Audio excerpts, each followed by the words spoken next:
Pembohongan yang dilakukan Jokowi mengakibatkan kerugian negara. Keluarganya tidak minat politik. Keluarga Jokowi, khususnya anak-anaknya, dinyatakan oleh Jokowi tidak berminat masuk politik. Faktanya sangat terbalik. Gibran dijadikan wali kota Solo pada 2020.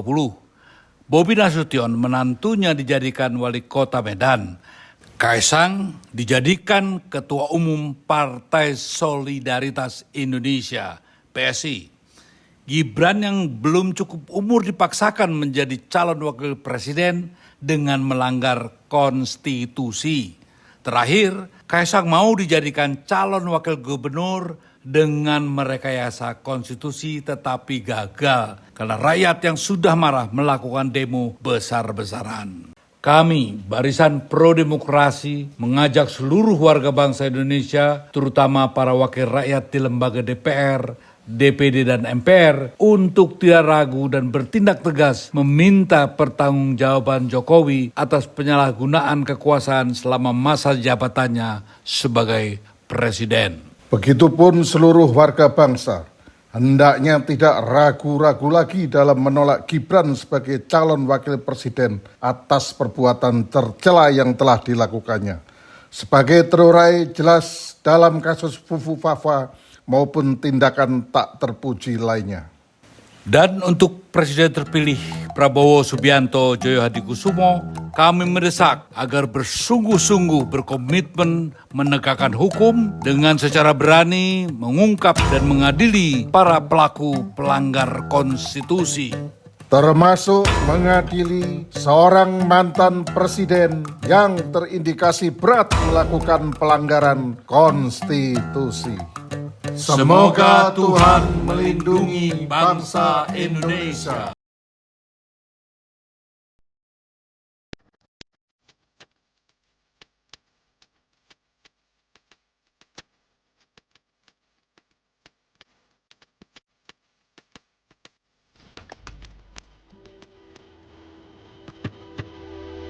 Kalau cinta sudah di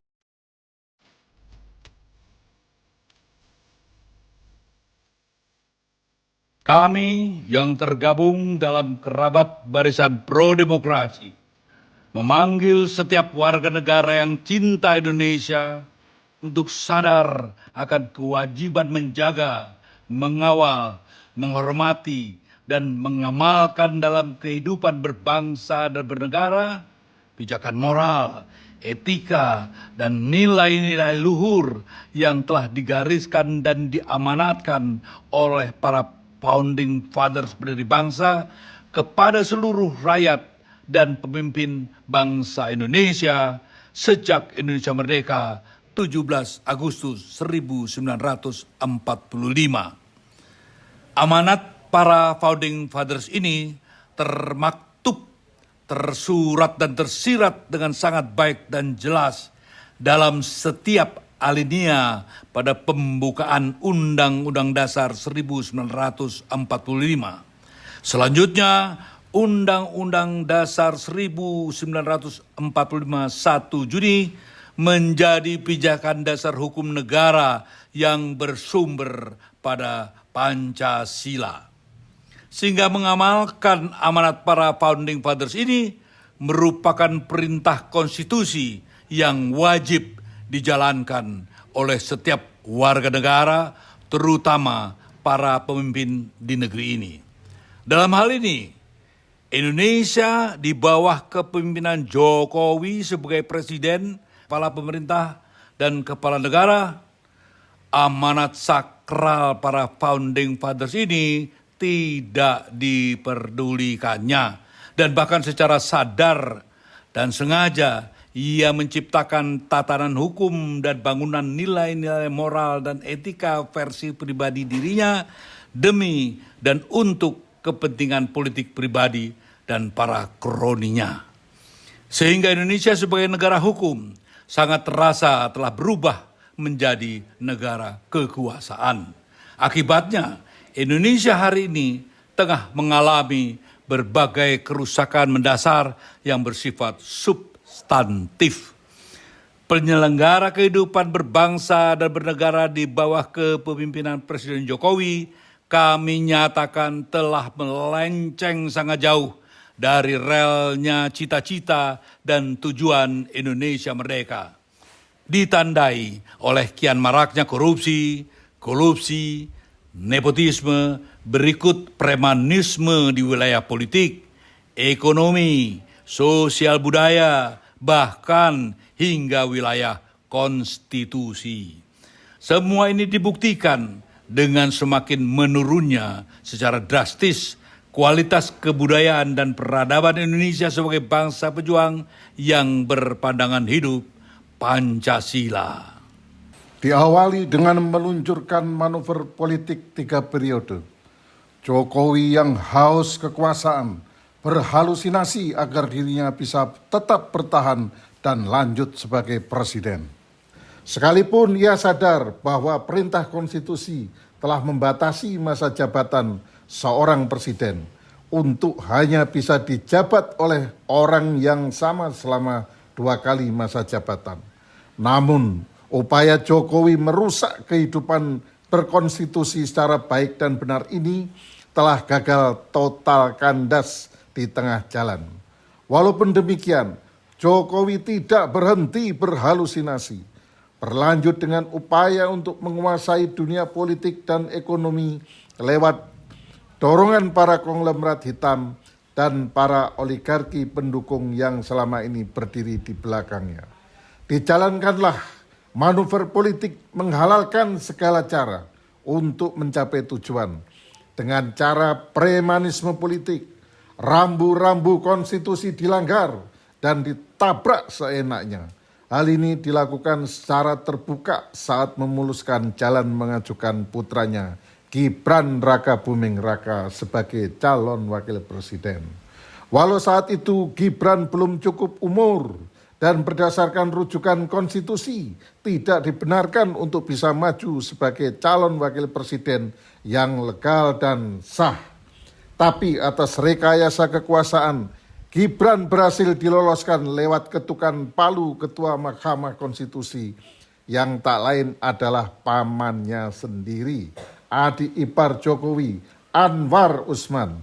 Dengan menggunakan hukum sebagai alat politik, Gibran pun berhasil tampil sebagai calon wakil presiden Republik Indonesia.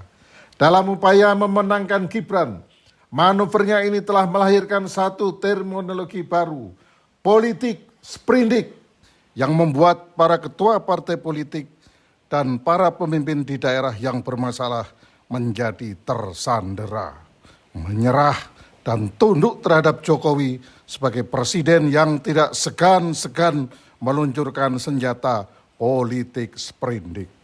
Manuvernya ini berlanjut ke wilayah pergulatan politik pada pemilihan kepala daerah. Namun, atas kegigihan para mahasiswa, para guru besar, para akademisi, dan masyarakat yang sadar akan bahaya laten pembodohan massal, nafsu Jokowi meloloskan putra bungsunya, Kaisang yang dikenal sebagai hedonis pemula dengan isu jet pribadi numpang, kandas di tengah jalan, sementara Bobi, sang menantu ex-wali kota Medan, calon gubernur Sumatera Utara 2024-2029, masih tetap dalam lingkar permainan politik kekuasaan power game. Bersyukur ulah putra-putri dan menantunya ini ternyata justru membuka tabir betapa berbagai perbuatan tak terpuji merupakan budaya kehidupan asli dari keluarga Joko Widodo yang belakangan dikenal dengan panggilan Mulyono. Berdasarkan data dan catatan akan perilaku budaya keluarga Joko Widodo, di mana putra sulungnya terindikasi kuat terlibat dalam berbagai perbuatan tercela, kami yang bergabung dalam barisan pro-demokrasi mendesak para pemimpin formal dan non-formal, para mahasiswa, pemuda-pemudi, para petinggi negara yang masih sehat nalar, pikiran, jiwa, dan rohaninya, terutama para hakim yang mulia di wilayah Mahkamah Konstitusi dan Mahkamah Agung, untuk menjadikan masalah tindak perbuatan tercela sebagai tolok ukur layak dan tidaknya seseorang menduduki kursi jabatan sebagai pemimpin tertinggi Indonesia di negeri yang sangat kita cintai ini. Oleh karenanya, sebagai desakan paling urgen dan utama, kami meminta dan mendesak dengan sangat agar para pejabat negara yang berwenang untuk dengan tegas menolak melantik Saudara Gibran Raka Buming Raka sebagai Wakil Presiden Republik Indonesia. Langkah ini kami ajukan demi menjaga marwah dan kewibawaan pemerintah Indonesia sebagai bangsa berwatak pejuang dan berbudaya, di mana seorang pemimpin harus dan wajib berkemampuan memberi dan menjadi suri tauladan bagi rakyat yang dipimpinnya. Peristiwa faktual akun Fufu Fafa milik Gibran sebagai temuan Dr. Roy Suryo, pakar telematika yang tak terbantahkan. Hal ini sudah lebih dari cukup menjadi sebuah alasan yang sangat kuat bahwa sebagai pelaku perbuatan tercela, Gibran sangat tidak layak dan tidak pantas untuk diberikan kepercayaan mengemban tugas sebagai sosok Wakil Presiden Republik Indonesia. Tak terhitung sejumlah perilaku tak pantas yang selama ini dipertontonkan Gibran kepada publik sebagai sosok seorang calon Wakil Presiden Republik Indonesia.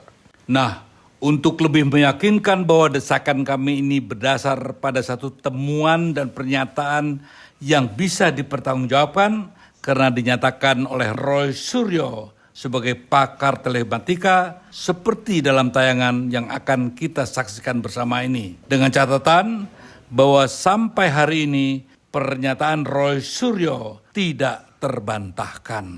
Oke, sebenarnya saya nggak pernah berubah ya. Dari awal, mohon maaf, saya hanya bicara teknis saja. Jadi artinya 99,9% memang akun Fufafa itu adalah clear. Loud and clear bahwa itu adalah akun milik mantan wali kota Solo atau juga wakil presiden terpilih kita, Gibran. Ya gitu. Kenapa? Karena ada dua hal yang bisa kita dekatkan. Pendekatan secara socio-technical atau pendekatan secara pure technical. Socio-technical adalah kita melihat bagaimana cara menulis seseorang. Gaya menulis seseorang itu nggak pernah berubah. Ya gitu. Karena dia menulis di satu part, kalimat dia menuliskan yang itu YG, menulis apa itu sama. Ya, jadi itu clear betul. Ketika akun dia yang lain, yaitu Cilipari Catering, itu adalah dengan menuliskan dengan gaya bahasa sama. Bahkan beberapa akun ini selalu berhubungan. Artinya ketika Cilipari mention akun Raka Gunarli, dan juga ketika Raka Gunarli mention akun @rkgbrn, dan menariknya Fufu Fafa juga mention akun yang sama. Kalau Kaisang Pangarep adiknya itu mention juga untuk Raka Gunarli. Jadi artinya ini clear. Dan secara technical, pure technical adalah apa yang dilakukan oleh teman-teman dari Anonymous ya, yang dia mencoba kemudian untuk melakukan checking terhadap nomor handphone yang digunakan. Ya 089 sekian yang belakangnya 33 itu ternyata ketika digunakan untuk recovery emergency, kemudian dimasukkan email yang digunakan, emailnya dimasukkan Cilipari, langsung terhubung ke Fufu Fafa. Jadi artinya itu clear betul, tidak bisa terbantahkan lagi. Dengan sederetan catatan ini, Gibran sebagai sosok calon wakil presiden sangat jauh dari harapan dan bahkan sangat memalukan. Maka sangat pula tidak pantas dan merupakan penghinaan terhadap para pahlawan dan pejuang kemerdekaan yang telah rela berkorban jiwa raga demi lahirnya sebuah bangsa Indonesia yang terhormat.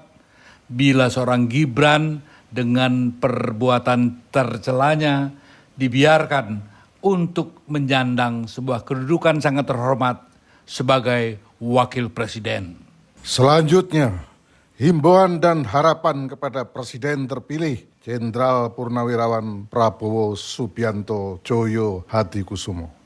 Kami mendesak dengan sangat agar pemerintahan yang baru di bawah kepemimpinan Jenderal TNI Purnawirawan Prabowo Subianto Joyo Hadikusumo sebagai presiden terpilih yang sah agar menjalankan tugasnya dengan baik dan benar, siap mengemban amanat penderitaan rakyat dan bertindak tegas tanpa pandang bulu memberantas korupsi, kolusi, dan nepotisme. Terlebih lagi diharapkan sebagai presiden baru harus berani memiliki political will yang kuat membangun legasi sebagai figur pemimpin bangsa yang memiliki keberanian melepaskan diri dari jeratan kekuasaan para oligarki dan konglomerat hitam, musuh negara terbesar saat ini. Menjadi wajib untuk mampu menegakkan hukum yang berkeadilan, turut proaktif menghukum para pelaku kejahatan politik, ekonomi, dan konstitusi tanpa pandang bulu. Hal ini merupakan permintaan yang bersifat sangat mendesak dengan berpegang pada prinsip bahwa di mata hukum semua warga negara berkedudukan sama, tidak terkecuali seorang presiden sekalipun, termasuk seorang mantan presiden. Dalam kaitan ini, secara khusus Barisan Pro Demokrasi meminta Presiden Indonesia terpilih ke-8, Jenderal TNI Purnawirawan Prabowo Subianto Joyo Hadikusumo, untuk tidak melindungi para penjahat yang jelas-jelas telah melakukan perbuatan melanggar hukum yang merugikan negara, siapapun mereka. Dalam kesempatan ini, kami yang tergabung dalam Barisan Pro Demokrasi merasa perlu untuk mengajukan sejumlah pelanggaran dan kejahatan politik maupun hukum yang telah dilakukan oleh Joko Widodo selama menjabat sebagai Presiden, Kepala Pemerintah, dan Kepala Negara Republik Indonesia 2014 hingga 2024. Untuk lebih jelasnya dan lebih mudah untuk diikuti dan disimak, kami suguhkan sejumlah bukti-bukti pelanggaran dan kejahatan hukum yang telah dilakukan Jokowi secara sadar, sengaja, dan terencana. Berikut adalah rangkaian pelanggaran hukum dan kejahatan ekonomi politik yang telah dilakukan oleh seorang Jokowi secara sadar dan terbuka. Pelanggaran hukum yang dilakukan Jokowi dapat dibagi menjadi dua kelompok. Pertama, sejak Pilpres pertama, kedua, dan selama menjabat, Jokowi dengan sengaja telah melakukan pembohongan publik secara terus-menerus yang dilakukan berulang kali secara sadar dan terencana. Pembohongan publik ini masuk dalam kategori perbuatan tercela. Daftar pembohongan publik yang dilakukan oleh Jokowi. Mobil SMK. Sejak masa kampanye Pilkada DKI Jakarta 2012, Pilpres 2014, dan Pilpres 2019, Jokowi membohongi publik Indonesia, menyatakan sudah mempunyai pabrik otomotif nasional dengan merek SMK. Bahkan ketika melakukan interview dengan sebuah stasiun televisi nasional, Jokowi mengatakan sudah ada pesanan 6.000 buah. Nyatanya tak terbukti, zero besar. Dana ilegal 11.000 triliun. Jokowi menyatakan sudah mengantongi daftar pemilik dana senilai 11.000 triliun. Pernyataan Jokowi disampaikan dalam rangka menyampaikan program tax amnesty. Faktanya, pernyataan Jokowi ini tidak terbukti, alias bohong besar. Proyek kereta cepat Jakarta-Bandung. Proyek kereta cepat Jakarta-Bandung menurut Jokowi tidak akan menggunakan dana APBN. Pemerintah juga tidak akan memberi jaminan atas utang proyek kereta cepat Jakarta-Bandung. Jepang menuntut, Cina tidak menuntut jaminan pemerintah. Cina pun dimenangkan. Tapi pada akhirnya pemerintah menggunakan dana APBN serta memberi jaminan pemerintah atas uang proyek kereta cepat yang menjadi bagian dari konsorsium Indonesia. Artinya, Jokowi melakukan pembohongan publik memenangkan pihak Cina. Hal ini berpotensi merugikan keuangan negara. Proyek Ibu Kota Negara, IKN. Salah satu faktor keberhasilan pembangunan Ibu Kota Negara di Kalimantan Timur adalah investasi swasta. Penggunaan APBN hanya diproyeksikan sekitar 19,2% dari total perkiraan investasi yang mencapai 496 triliun. Untuk meyakinkan DPR, publik agar IKN disetujui, Jokowi melakukan pembohongan publik dan kepada DPR. Dengan mengatakan sudah banyak investor, baik domestik maupun asing, yang mau investasi di IKN. Faktanya, sampai Jokowi mau lengser, masih nol besar. Pembohongan yang dilakukan Jokowi mengakibatkan kerugian negara. Keluarganya tidak minat politik. Keluarga Jokowi, khususnya anak-anaknya, dinyatakan oleh Jokowi tidak berminat masuk politik. Faktanya sangat terbalik. Gibran dijadikan wali kota Solo pada 2020. Bobi Nasution menantunya dijadikan wali kota Medan.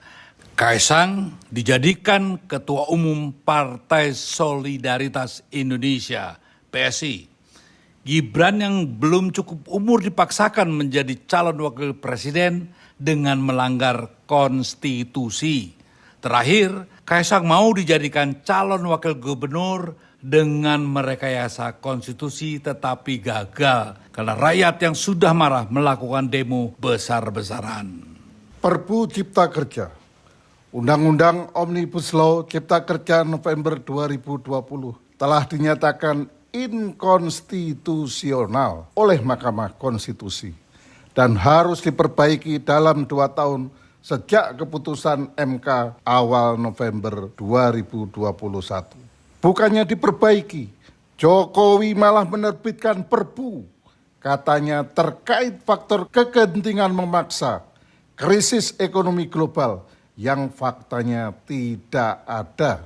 Pembohongan publik ini lebih tepatnya merupakan penipuan terhadap rakyat Indonesia. Perpu Cipta Kerja ini mengakibatkan kerugian yang luar biasa bagi rakyat Indonesia. Selanjutnya, untuk membuktikan bahwa Jokowi telah melakukan berbagai pelanggaran hukum, Saudara Antoni Budiawan melalui catatannya akan membeberkan secara rinci beberapa hal yang bisa dianggap sebagai perbuatan melanggar hukum yang dilakukan oleh Joko Widodo sebagai presiden. Kita dengarkan. Ini catatan saya yang saya bisa pertanggungjawabkan. Pertama, Perpres nomor 3 tahun 2016 tentang proyek strategis nasional melanggar Undang-Undang nomor 12 tahun 2011 tentang pembentukan peraturan perundang-undangan dan juga melanggar Undang-Undang Dasar terkait wewenang DPR dan hak asasi manusia. Kedua, Perpu tentang COVID 2019 melanggar Undang-Undang Dasar antara lain menghilangkan hak budget DPR karena APBN wajib ditetapkan dengan undang-undang setelah mendapat persetujuan dari DPR. Oleh karena itu, Perpres nomor 54 tahun 2020, nomor 72 tahun 2020, dan nomor 98 tahun 2022 yang menetapkan APBN secara sepihak tanpa persetujuan DPR, tanpa ditetapkan dengan undang-undang, jelas melanggar Undang-Undang Keuangan Negara dan Undang-Undang Dasar pasal 20, pasal 20A, dan pasal 23. Selain itu, Perpres tentang Kartu Prakerja nomor 36 tahun 2020 juga melanggar. Pertama, Undang-Undang nomor 12 tahun 2011 tentang pembentukan peraturan perundang-undangan. Kedua, melanggar wewenang konstitusi DPR dan hak budget DPR. Ketiga, melanggar Undang-Undang Keuangan Negara. Dan keempat, melanggar Undang-Undang APBN yang termasuk penyimpangan APBN dan dapat dihukum pidana. Kemudian Perpu Cipta Kerja terkait peraturan penetapan proyek strategis nasional yang digunakan untuk mengusir penduduk setempat secara paksa seperti yang terjadi di Desa Wadas, di Pulau Rempang, dan di PIK 2 jelas-jelas melanggar hak asasi manusia. Undang-Undang nomor 3 tahun 2022 tentang ibu kota negara, jelas melanggar undang-undang tentang pemerintahan daerah dan melanggar undang-undang dasar pasal 18. Kemudian, pemberian bantuan sosial beras tanpa ada mata anggaran, melanggar undang-undang keuangan negara, melanggar undang-undang APBN, dan juga melanggar undang-undang dasar dan termasuk penyimpangan APBN yang diancam hukuman pidana. Satu hal yang tidak kalah penting adalah tindak pelanggaran hukum yang dilakukan oleh Jokowi atas pemberian status proyek strategi nasional untuk pembangunan di wilayah PIK Pantai Indah Kapuk dan BSD Bumi Serpong Damai, milik para konglomerat kroni presiden. Dan khusus untuk PIK 2 dan selebihnya, Saudara Said Didu akan membeberkannya. Pantai Indah Kapuk adalah proyek swasta nasional yang mendapatkan status sebagai proyek strategis nasional tahun 2024 yang berada di wilayah pantai utara Banten di 9 kecamatan yang luasnya bisa mencapai 100.000 hektar, lebih luas dari Singapura yang luasnya hanya 73.000 hektar. Luasan tersebut diperoleh dari penggusuran terhadap sawah produktif, tambak, kebun, dan perkampungan rakyat, serta pengalihan aset negara berupa pantai, hutan mangrove, sungai dan bantaran sungai, dan jalan yang luasnya bisa mencapai puluhan ribu hektar. Yang kita persoalkan bukanlah pembangunannya, tapi adalah satu, ketidakadilan yang terjadi, dua, pengalihan aset negara, dan ketiga adalah terjadinya wilayah eksklusif. Ketidakadilan terjadi yaitu tanah-tanah rakyat yang digusur itu ditawar dengan harga hanya Rp50.000 per meter, sementara setelah dimatangkan oleh pengembang dijual antara 22 sampai 40 juta rupiah per meter. Pengalihan aset negara itu bisa mencapai 13 sampai 15.000 hektar. Itu belum ada bukti apakah betul diganti oleh pengembang. Itu harus diaudit. Yang ketiga, bahwa ini bisa terjadi negara dalam negara karena satu, wilayah ini menjadi eksklusif karena terisolasi dan menguasai pantai sekitar 70 km.